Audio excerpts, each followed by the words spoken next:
É a enésima manifestación que protagonizan cun mesmo reclamo, cobrar as nóminas que se lles deben, nalgúns casos de 5 meses. A partir de mañán se teñen que empezar a incorporar os traballadores porque lle finalizan o ERE, mañán unha traballadora, pasado outra e así en días sucesivos, e non sabemos o que vai a pasar, non sabemos se lle van a dar traballo, se non lle van a dar.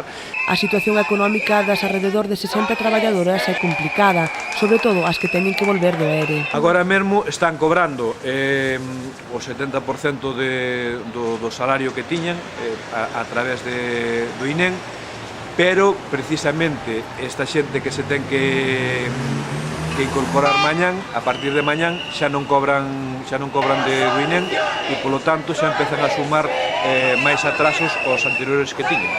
Mentras agardan que os actuais propietarios den sinais de vida, o vindeiro xoves día 28 van volver repetir a manifestación polas rúas lalinenses.